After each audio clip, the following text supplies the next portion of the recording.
What's up, everyone? This is Ryan Eckert with Peak Endurance Solutions, and welcome to episode 2 of the VO2 Max podcast.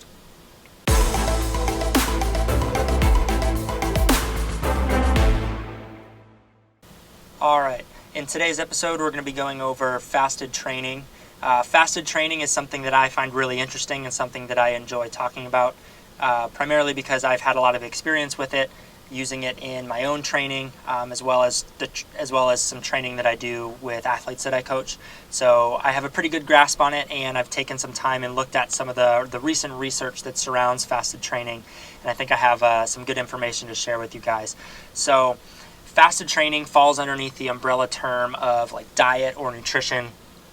And now whenever the word diet or nutrition is brought up, there's a lot of misconception and a lot of oppositional or opposing opinions and emotions that come up, because diet is something that's very personal to each athlete.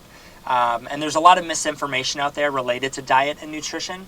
And so some opinions are well-informed and some might be a little bit more misinformed than others, because there is so much opinion and misinformation that surround diet. And so my goal here isn't necessarily to tell anyone what diet is right, what is the perfect diet for athletes to consume, because there really isn't a perfect diet for all athletes. Some athletes are going to do really well on, say, a vegan diet, whereas other athletes might do well with meat in their diet. And then some athletes might do well on a lower carbohydrate diet, whereas other athletes might do well on a higher carbohydrate diet. There's a range of different diets out there, and the goal with any kind of diet, or I like to just use the word nutrition, the goal with nutrition for athletes is just to find out what works best for them over time, and that can only happen when an athlete is really in tune with their body and what they're putting into their body and how they feel. And so it's just something that gets developed over time, as opposed to following a blanket guideline that says this diet is the best diet for everyone and there's no way around it.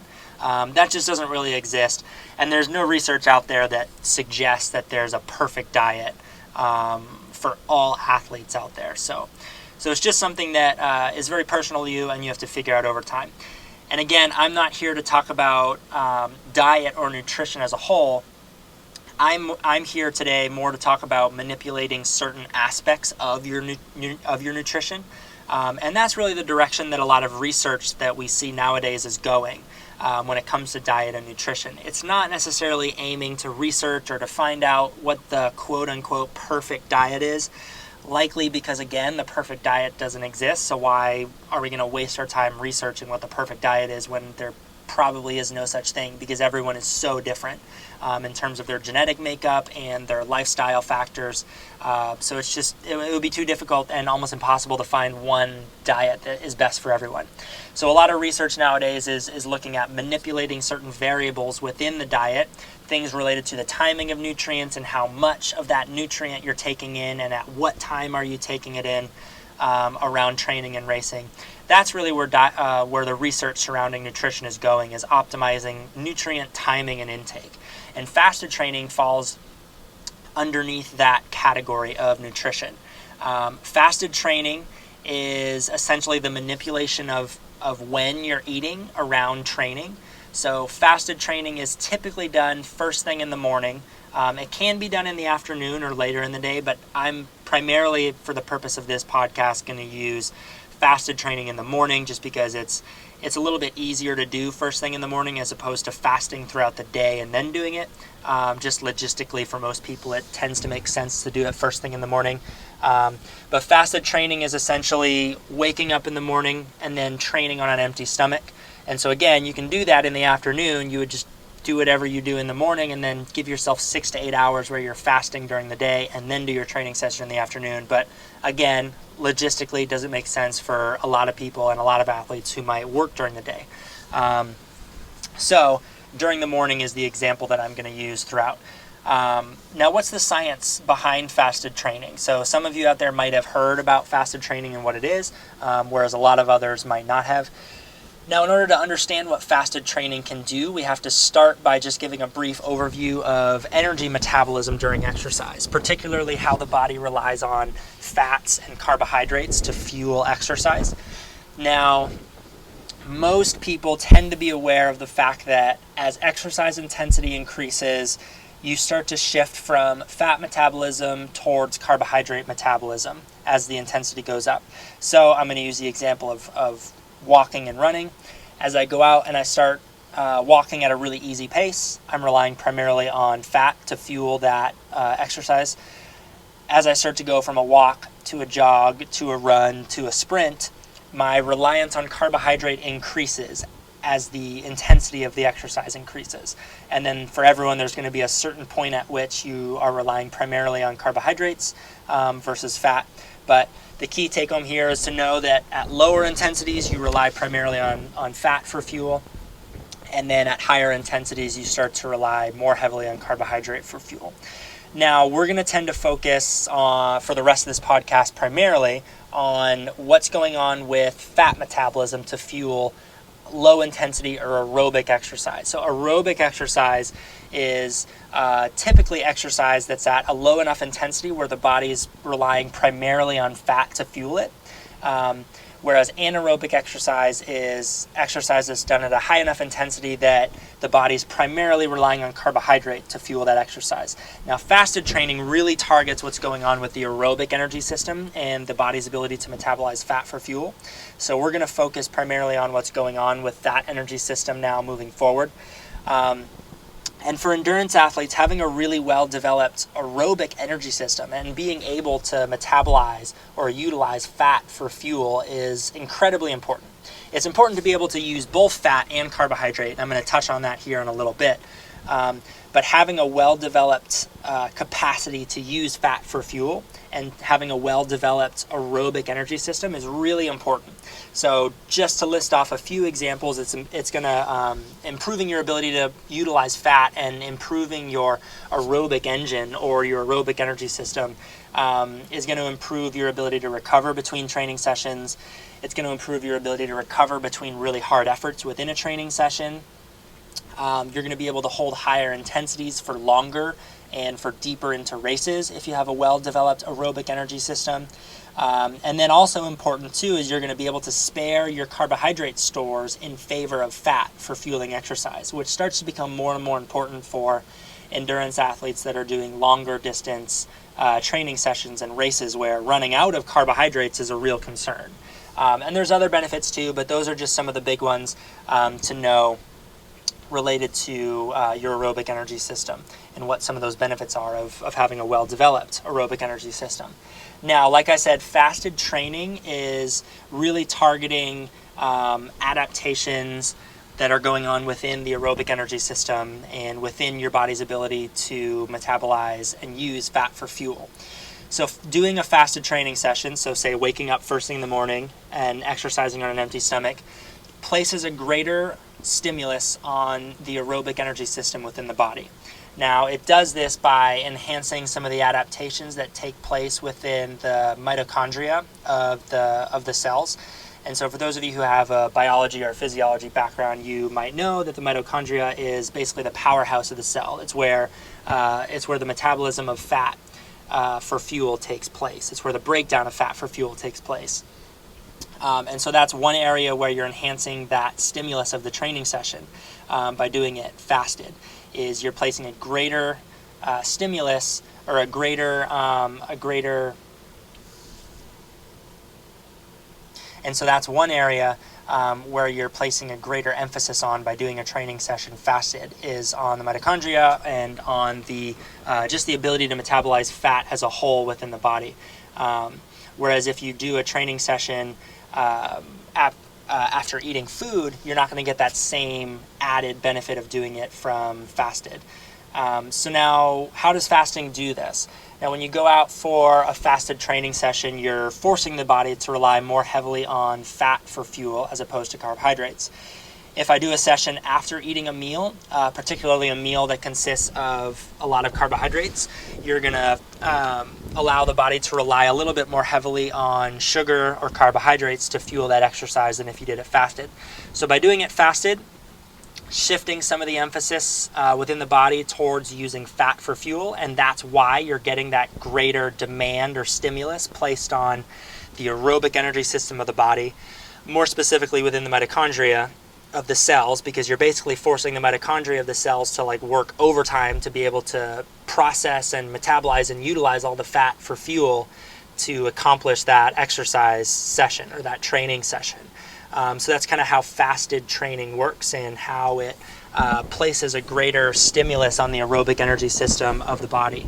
And if you remember, I just listed off a whole bunch of benefits that come about from a well-developed aerobic energy system and having a really well-developed ability to utilize fat for fuel. And so now that we know some of the benefits of what fasted training does, and there's a lot of research that's come out of late that demonstrates this, why would I choose fasted training over a total change in my diet, my overall diet? So some of you might be familiar with low carbohydrate diets or ketogenic diets, and there are other different variations of these types of diets. But one of the main goals of these types of diets is to improve or enhance the body's ability to use fat for fuel, or in the case of ketogenic diets, use ketones and fat for fuel. But I won't get into some of those specifics here.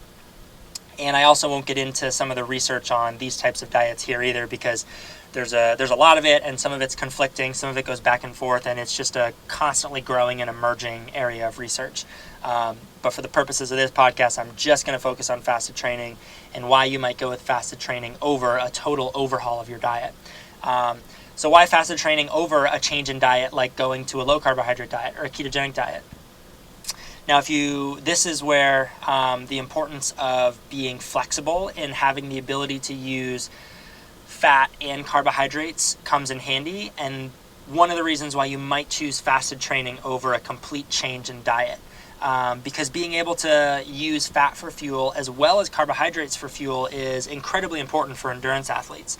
And this is because training and racing doesn't always rely on primarily fat for fuel. So think of really hard training sessions, and think of racing. Racing, even for most endurance athletes, is done in a hard enough intensity zone that you're relying on carbohydrates for fuel, especially for shorter distance races, things like 5K running races, 10K running races, half marathons, half Ironman distance races for some athletes, and then shorter distance triathlons, and a lot of swimming events too. They're done at a pretty high intensity, relatively speaking, and they're done at an intensity at which the body needs to rely on carbohydrate for fuel in order to maximize the performance that you're going to get and the speed that you're going to be able to move at. And then in training sessions as well, training sessions where there's really hard and really intense efforts, you want to be able to rely on carbohydrates there. That's where it matters. But then in really low intensity training sessions, that's where being able to rely on fat matters. And the goal with training, again, is to make you a well-rounded athlete, not necessarily to make you really good at doing one thing, right? So fasted training is just a way of essentially enhancing the stimulus that's placed on the aerobic energy system without taking away or compromising the ability to use carbohydrates for fuel when it matters the most. So a total change in diet might be good if you think of it in terms of if your primary goal is just to get really good at burning fat so that you can work at a really low intensity for a really long period of time, then doing a total change in diet to, say, a low carbohydrate diet might do that. But it might also at the same time compromise your ability to use carbohydrates for fuel if and when you want to. So when the intensity starts to pick up, that ability to use carbohydrates for fuel, which is going to be much more efficient at working at a hard intensity, is going to be compromised.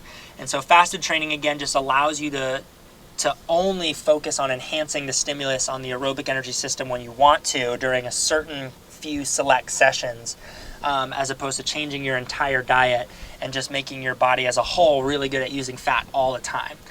So that's some of the reasons why you might choose fasted training over a total change in diet.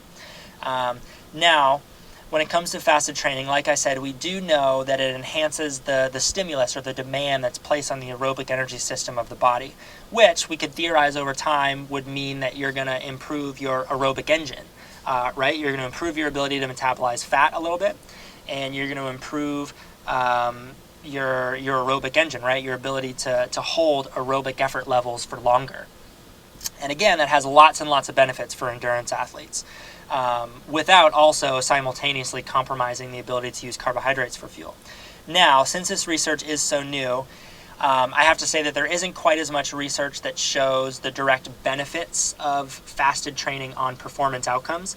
And this is mainly just because that kind of research hasn't been done. So there hasn't been a lot of studies that have been done looking at the chronic effects of doing fasted training week in, week out, month in, month out, and what it does to someone's performance when it comes to race day.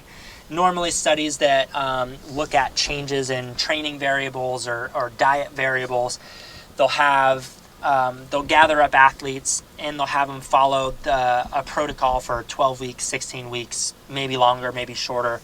And then they'll compare it to another group maybe that doesn't get that same manipulation in their training or diet. And then they'll compare the changes in a performance outcome between the two groups. There just hasn't been a lot of research that's done looking at fasted training on those types of performance outcomes.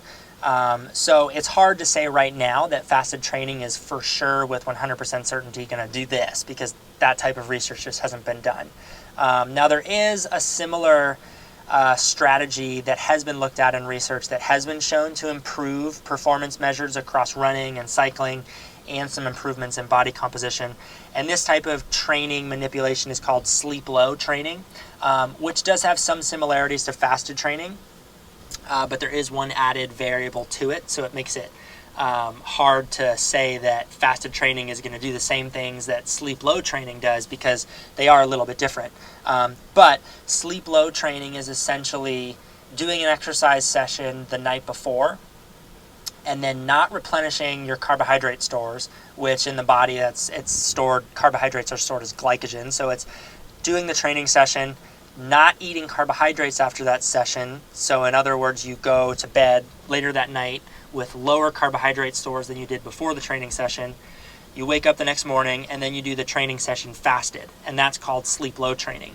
Now that type of training, there is some research to suggest that it improves different performance outcomes, which is normally like time trial performance outcomes in running and cycling, and then also it has been shown to maybe potentially improve some body composition outcomes as well. So there is a little bit of research there to suggest that that type of dietary manipulation has some improvements on actual performance outcomes. But again, we can't necessarily say that fasted training is going to do the same thing.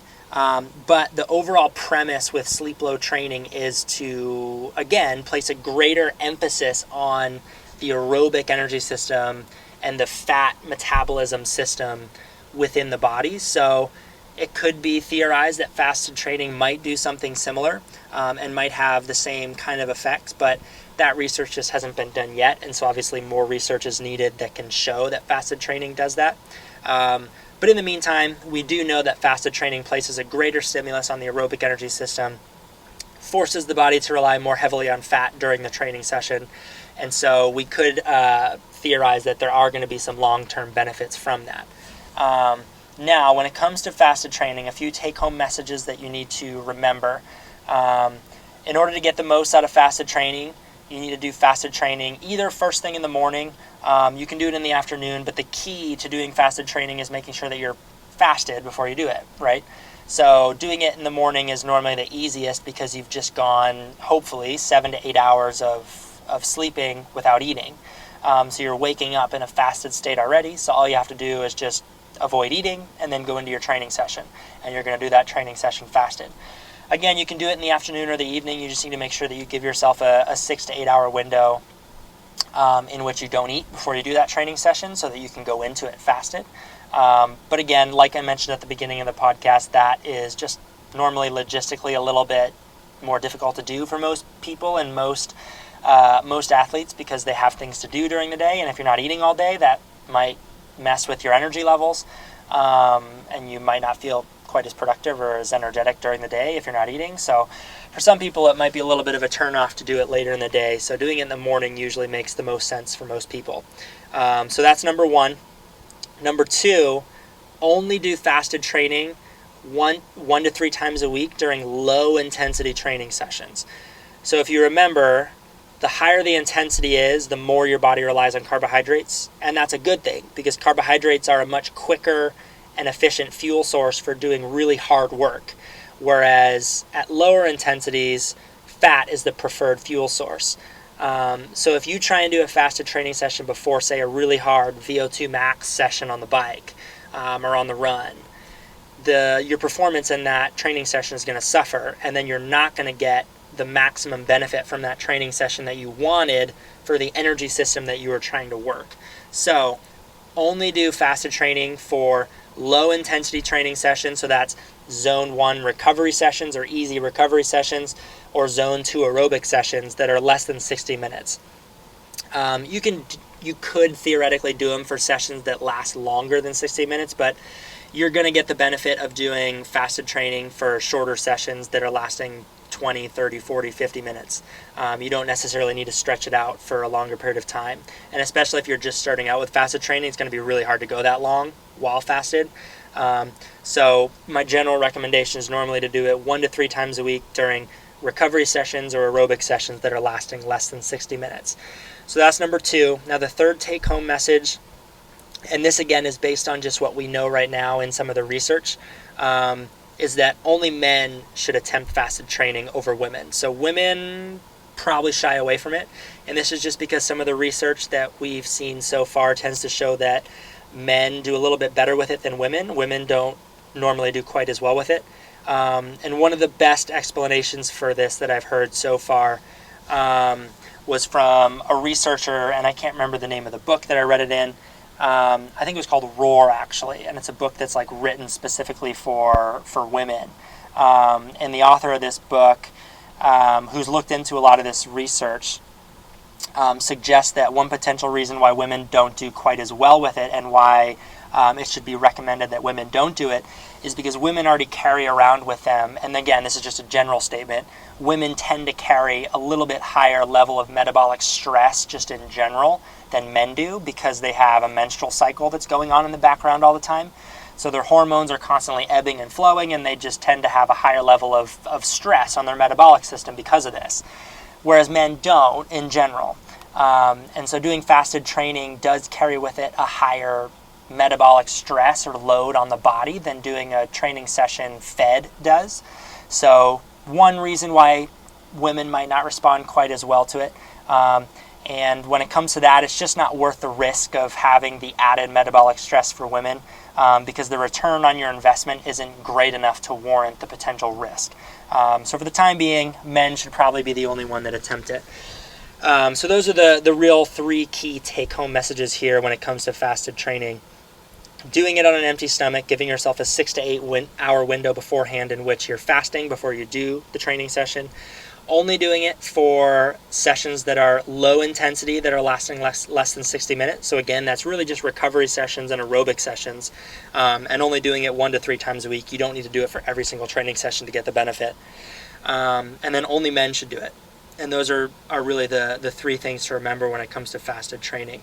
And that's really all based on what we know right now with what the science and what the research literature is telling us, and at least with what I've seen out there so far. So again, this stuff is always constantly evolving and emerging. So hopefully as more research is done, we'll know a little bit more about some of the specifics of what it actually does and what some of the benefits of it are for long-term performance outcomes. But for athletes and coaches, those are my 3 take-home messages there.